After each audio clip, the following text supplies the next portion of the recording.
diserahkan pada kita. Makanya dengan cara seperti ini, insya Allah, maka kita akan sampai pada yang kita cari, Shiratal Mustaqim, dengan cara kita mengkaji, menggali, dan memahami dalam hal Al-Quran.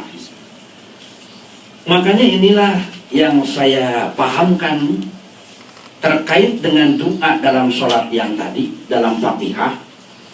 Satu riwayat hadis Rasulullah yang disampaikan oleh sahabat Abi Hurairah yang diriwayatkan oleh Imam Al-Bukhari. An Abi Hurairah anna Rasulullah sallallahu alaihi wasallam qala, dari Abi Hurairah bahwasanya Rasulullah bersabda, kullu ummati dakhalal jannah illa man aba. Setiap umatku akan masuk surga kecuali yang menolak. Kalau boleh saya hubungkan dengan ayat tadi, setiap umatku akan dapat Shiratal Mustaqim kecuali yang tidak mau dapat Shiratal Mustaqim, begitu. Kalau para sahabat merasa heran, ada orang yang tidak mau masuk surga, ada orang yang menolak masuk surga. Qala ya Rasulullah, ya Rasulullah, wa may ya'ba. Wahai Rasulullah, memang siapa yang menolak itu? Qala, Rasul menjawab, man ata'ani dakhalal jannah. Barang siapa yang taat padaku, dia akan masuk surga. Taat kepada sabda Rasul, yang tentu juga harus taat kepada firman Allah, maka dengan taat pada Rasul dan firman Allah, dia akan masuk surga. Wa man asani, barang siapa yang maksiat kepadaku, menolak, tidak mau terima sunnah Rasul, firman Allah, yang seperti itu yang disebut menolak masuk surga. Kenapa? Sebab kan yang akan menjadikan seseorang masuk surga adalah Al-Quran. Yang akan menjadikan seseorang masuk surga as-sunnah. Tapi sunnah dan Al-Qurannya dia tolak, tentu saja tidak akan sampai. Macam orang yang tadi, petanya dia lipat, GPS-nya dia matikan, itu sama saja dengan menolak sampai ke Johor. Dia tanya dan dibagi tahu, ternyata dia tidak mau terima. Peta dilipat, GPS dimatikan, selamanya tidak akan pernah sampai ke Johor. Dia meminta kepada Allah, ihdinas siratal mustaqim. Allah dah bagi Al-Quran, Rasul dah bagi contohnya, tapi Al-Quran dan sunnah Rasulnya dia tidak mau terima, tetap melakukan yang bukan Quran dan sunnah, tidak akan pernah sampai siratal mustaqim. Makanya di sini kalimatnya juga waman asani, maksiat. Kalau maksiat itu dilakukan oleh orang yang tahu, ya kan? Jadi perbuatan maksiat yang disebut dengan perbuatan maksiat itu, maksiat ini dikerjakan oleh orang yang tahu. Kenapa? Sebab bagi orang yang tidak tahu tidak disebut maksiat. Kan orang yang lepas dari akibat hukum itu, satu, tidak ada ilmu.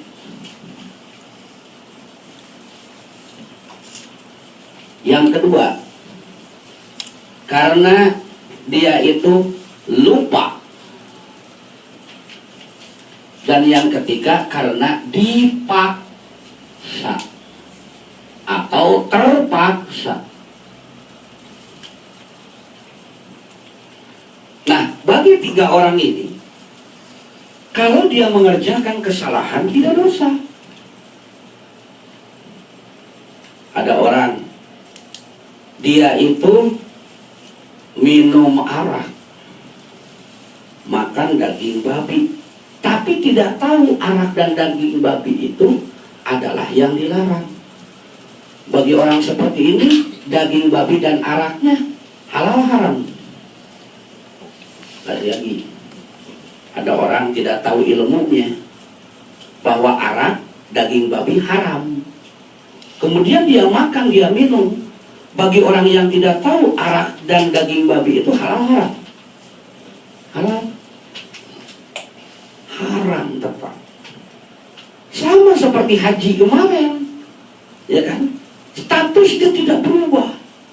Araknya tetap halal. Daging babi haram. Daging babinya tetap haram. Tapi bagi orang yang tidak berilmu kemudian makan, maka tidak dosa. Itu bedanya.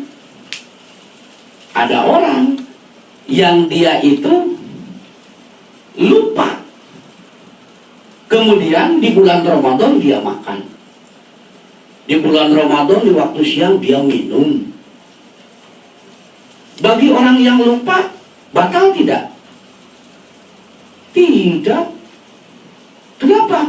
Dia mengerjakan itu bertentangan dengan apa yang dia niatkan. Niatnya tidak makan, tapi dia lupa bahwa dia niat tidak makan. Kemudian dia makan. Maka kata Abu Hurairah, yang begitu tidak dosa. Rizqun minallah. Rizki saja bagi orang itu. Makanya untung jadi orang pelupa.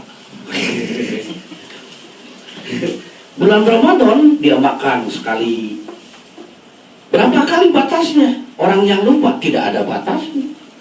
Jadi ada pada masa Rasul dulu, ada sahabat, dia pagi-pagi dia dari rumah dah sahur apa-apa, pukul 7 udah keluar. Dia bertamu sampai ke rumah orang itu tengah sarapan pagi. Dia bagi makan, hidangan, silakan makan, ikut makan. Dah habis, Allah saya puasa katanya. Tanyakan kata Abu Hurairah, tidak apa-apa. Rizqun minallah. Dah pulang. Tengah hari dia bertamu lagi ke rumah lain. Tengah makan siang, gitu kan? Disuguhi lagi makanan, makan lagi dia. Dah habis makan, baru ingat saya lupa. Kata Abu Hurairah, tidak apa-apa, tidak berdosa. Saqahullahu, Allah yang telah memberi kau makan dan minum. Wa hadha rizqun minallah, rizki dari Allah. Dah wali petang lepas asar dia bertamu lagi sebelum ke rumahnya, dibagi lagi makan lagi dia juga. Dah habis lupa lagi. Kata Abu Hurairah ketika bagaimana, kata Abu Hurairah, ya tidak apa-apa, cirinya kamu tidak pernah saum sunat katanya. Baru hari itu jadi dia terus lupa, ingatnya makan bukan ingatnya saum. Hanya barangkali belok dulu ya, maaf ini. Kenapa? Kok yang batal saum itu seringkali hanya makan dan minum yang dimasukkan ya? Padahal yang membatalkan saum berapa? 3 ya. Makan, minum, berhubungan badan suami istri di siang. Kenapa hanya makan minum yang sering jadi pembicaraan? Karena ini sudah biasa. Yang ini jarang, tapi bukan berarti kalau ada orang lupa jadi batal. Tidak, tetap saja sama. Hanya repotnya kalau makan minum kan yang lupa seorang ya. Tapi kalau yang ini lupanya harus dua-dua. Dapat dandan, kata suami, tahu saum kamu dandan ya? Ah, baru ingat. Sekali suaminya datang dari tempat kerja, ya panggil kata istrinya apa, panggil lagi puasa. Nah, jadi ingat. Tapi kalau lupa dua-duanya nggak ada masalah. Dah habis udah selesai, orang bagi tahu kenapa engkau mandi. Nah, ini bukankah engkau puasa? Batal? Tidak. Hanya yang jadi persoalan kalau orang pada waktu Ramadan, pada waktu saum lupa hubungan suami istri, mandi jangan bu. Mandi jangan pak. Perlu mandi tidak? Kenapa? Jawabannya bukan itu. Mau sholat tidak? Sekali lagi, ada orang lupa hubungan badan, mandi jangan. Jawabnya mau sholat tidak? Karena mandi itu tidak ada hubungan dengan puasa. Orang mandi karena junub, karena hubungannya mau sholat. Kalau dia tidak mau sholat, dia tidak perlu mandi.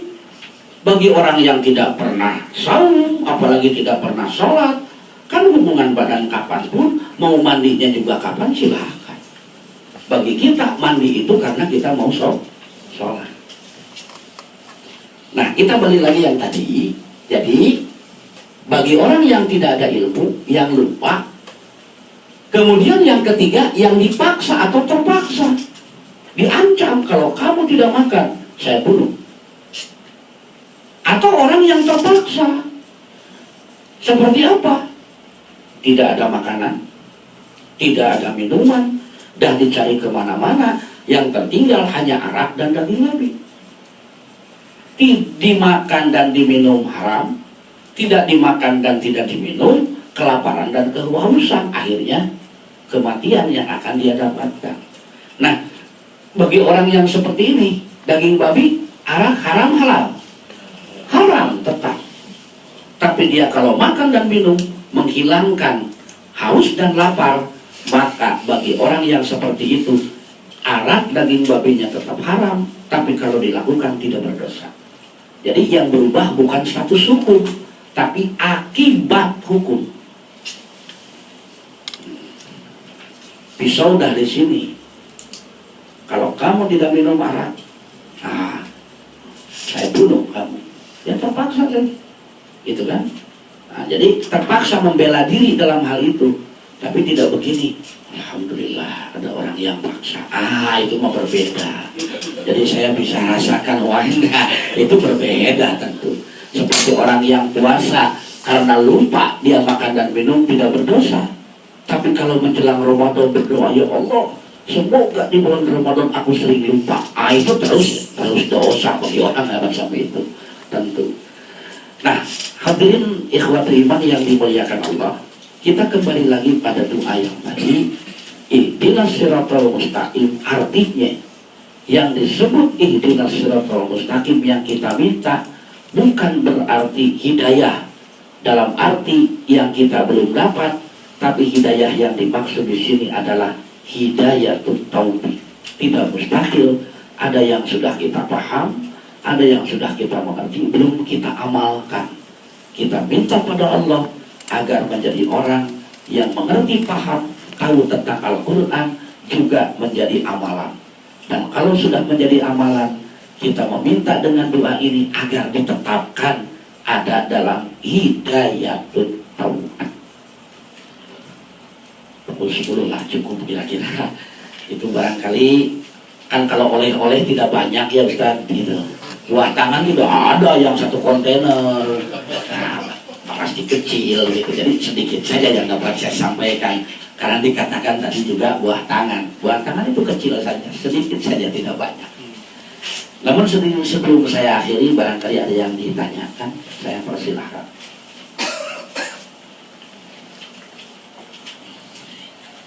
Silakan. Mau off the record.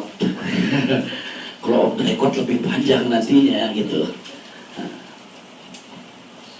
Ada dua, tidak tanya itu tidak paham sekali gitu, atau memang sudah paham. Mudah-mudahan dapat dipaham. Sudah dapat taufik, tinggal mau terima atau tidak taufik itu terserah, silakan masing-masing. Ya kalau tidak ada barangkali saya mohon maaf apabila ada kesalahan dalam penyampaian, dan mudah-mudahan kita dapat berjumpa kembali. Saya berdoa kepada Allah, mudah-mudahan pengajian majelis ilmu ini senantiasa ramai, semarak, dan bertambah. Dan saya pun mohon doa, mudah-mudahan kita sama-sama menjalankan dakwah bisa berjalan sesuai dengan Al-Quran dan Sunnah. Sekali lagi mohon maaf apabila ada kesalahan. Aqulu qawli hada wa astagfirullah li wa lakum. Rabbana atina fid dunya hasanah wa fil akhirati hasanah wa qina adzabannar. Assalamualaikum warahmatullahi wabarakatuh.